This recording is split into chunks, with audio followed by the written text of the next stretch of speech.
Nous voici déjà rendus en avril 2023 et nous nous rapprochons de plus en plus vite vers la fin de l'année. Mais bien évidemment, certains d'entre vous n'ont toujours pas eu de nouvelles vis-à-vis de leur demande, que ce soit pour le permis de travail, le permis d'études ou encore tout simplement le permis de visiteur. Alors vous aimerez savoir qu'est-ce qu'il en est? Eh bien, dans la vidéo d'aujourd'hui, ce sera une mise à jour de tout ce qui s'est passé dans les derniers mois et plus précisément dans les dernières semaines. Vous allez voir à quel point ça va avoir de l'impact sur vos demandes.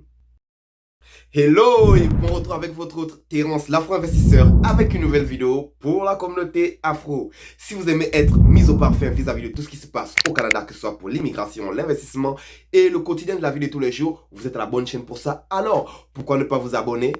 Activez la cloche de notification pour être toujours mise à jour une fois qu'une vidéo sera sortie. Et plus important encore, si vous aimez une vidéo quelconque, n'oubliez pas d'appuyer sur le pouce. Ça permet de grandir la communauté afro. Après tout, nous cherchons tous à améliorer notre quotidien.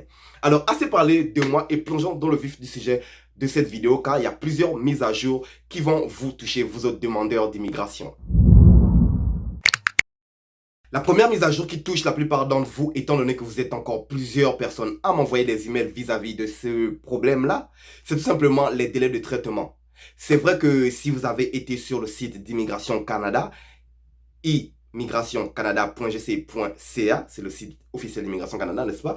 Si vous avez été sur le site, vous avez sûrement dû voir qu'il y a eu un changement vis-à-vis des dates de délai de traitement de dossier, que ce soit pour le traitement de dossier pour travailleurs, étudiants ou visiteurs. Il y a eu de nouvelles mises à jour car après tout on se rappelle, avec la quarantaine des dernières années, ils ont eu un retard énorme. Mais bien évidemment, ils ont mis le système à jour et il y a de nouvelles dates. Mais malheureusement, ils ne vous ont pas encore envoyé un message. D'après les recherches que j'ai pu effectuer, j'ai réalisé que, donc, bon, d'après les forums où je suis allé lire et j'ai partagé avec d'autres demandeurs aussi, si ça fait déjà plus de 6 mois que vous avez envoyé une demande, vous devez déjà penser peut-être à l'option B. L'option B ici, ce sera soit vous cherchez pour un autre pays ou tout simplement vous faites une nouvelle demande. Et oui, ça veut dire que vous allez devoir prendre le premier investissement que vous avez fait parce que vous devez payer des frais d'étude de dossier, n'est-ce pas? Ça veut dire que cet investissement-là, vous allez devoir le compter comme perte. Vous allez devoir payer une nouvelle fois de plus. Malheureusement, c'est la réalité. Je répète bien, ça fait déjà plus de 6 mois que vous attendez pour une réponse et vous n'avez toujours rien eu, alors il faudrait déjà peut-être penser à un plan B. Advenant le cas où vous avez déjà reçu l'invitation pour la visite médicale, dans ce cas-là, vous êtes à part. Si vous avez déjà reçu l'invitation pour la visite médicale, il faudrait prendre encore... ce sera personnel d'un cas à l'autre, n'est-ce pas? Parce que moi, personnellement, avec mon frère, quand nous avons dû venir au Canada en 2008, il nous a pris à peu près l'équivalent de 4 mois entre la visite médicale et le moment où nous avons reçu le statut de résident permanent pour quitter l'Afrique pour venir au Canada, tu comprends? Alors, si vous avez déjà reçu la visite médicale, l'invitation pour la visite médicale, ça veut dire que vous êtes déjà en bon train. Alors, ce sera à vous de savoir si vous voulez patienter ou regarder vers l'option B. Et je répète bien encore, l'option B, regardez pour un nouveau pays pour immigrer ou tout simplement réitérer une nouvelle demande, mais tout en sachant que vous n'allez pas être remboursé pour le premier montant que vous avez payé.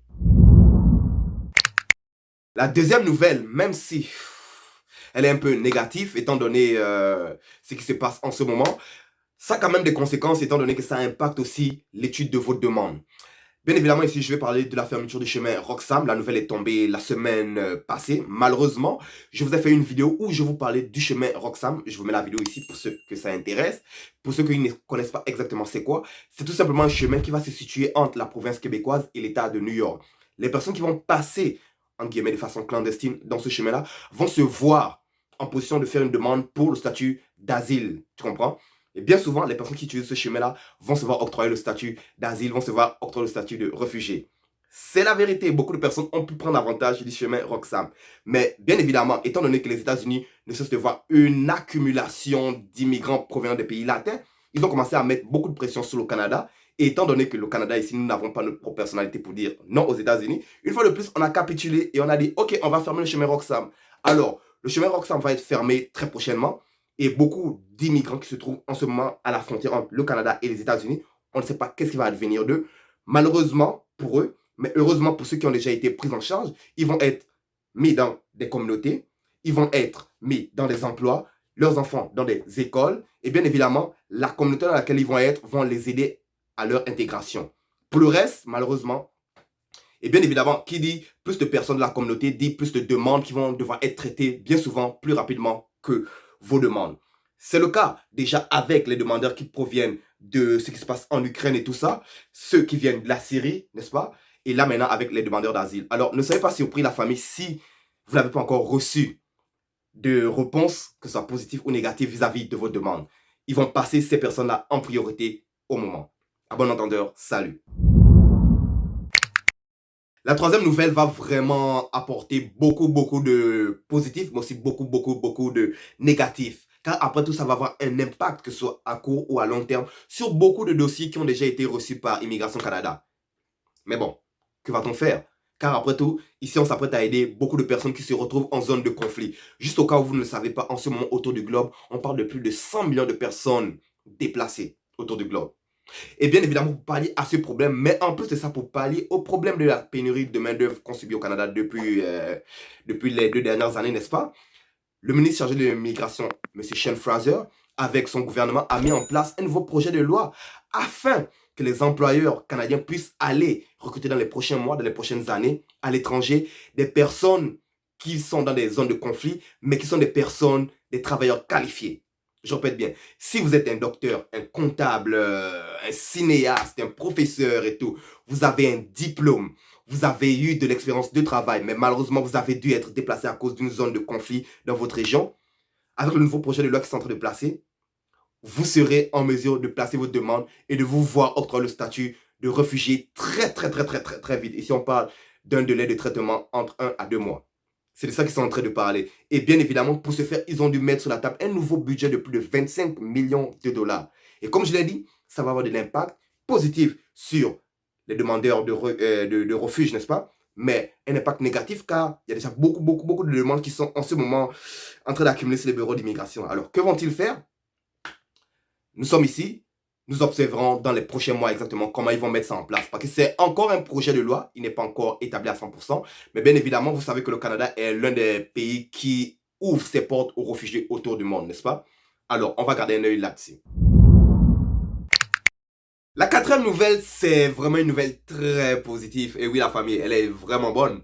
Mais elle va être bonne seulement si vous souhaitez immigrer dans une autre province autre que la province du Québec. Parce que vous, la famille, vous êtes beaucoup à m'écrire là, vous voulez tous venir ici à Québec là. Oui, Québec c'est beau, français, grosse communauté afro, vous allez manger ici le tiep, le yassa, c'est vrai.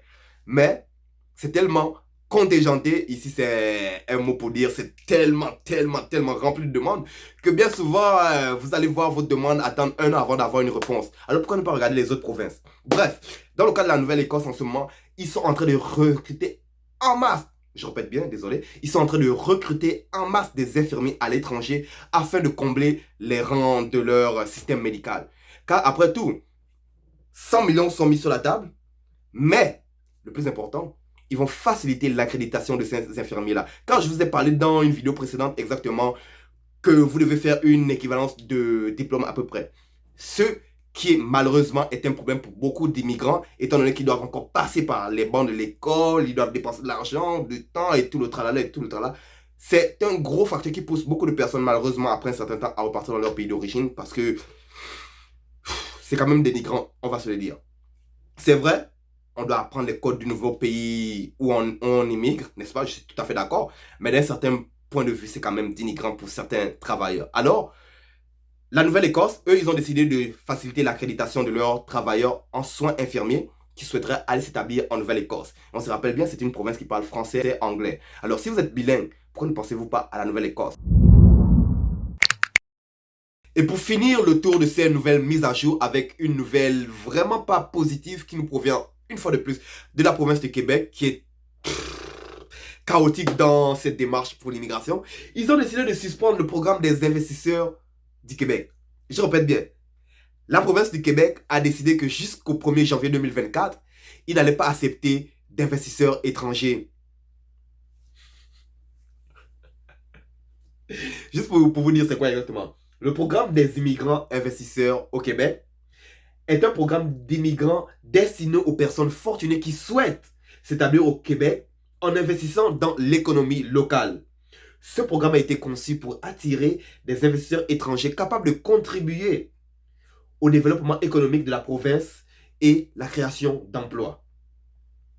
Mais jusqu'en 2024, Québec a décidé de mettre stop à ça.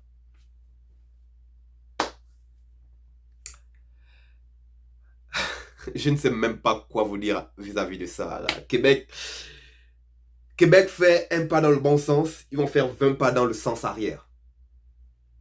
Mais bref, ils vont prochainement nous donner exactement les raisons pourquoi en ce moment ils ont décidé d'arrêter ça. C'est vrai que comme je vous l'ai mentionné au travers de cette vidéo, il y a plusieurs demandes qui doivent être traitées en urgence. Alors bien évidemment, d'autres demandes vont être laissées pour compte malheureusement.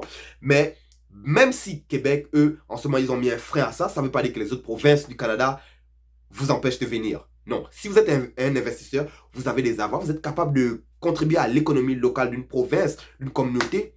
Regardez les autres provinces. Surtout, si vous êtes bilingue, vous parlez français, anglais, alors regardez les autres provinces.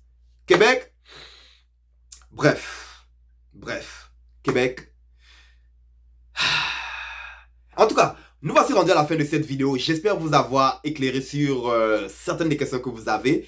Si vous avez d'autres questions, malheureusement, auxquelles on n'a pas pu répondre dans cette vidéo, ne vous inquiétez pas. Les prochains mois, nous garderons tous au courant et bien évidemment, nous allons vous garder au courant à travers la chaîne. Alors, c'est très important de vous abonner à la chaîne, d'activer la cloche de notification et avant de quitter la vidéo, si vous avez vraiment appris quelque chose, c'est important d'appuyer sur le pouce car ça permet de présenter la vidéo, la chaîne à d'autres personnes de la communauté qui aimeraient faire tout autant que vous. C'est votre gars Terence, l'Afro-Investisseur. Je vous retrouve dans une prochaine vidéo, toujours encore avec plus et je l'espère avec des nouvelles positives. À la prochaine.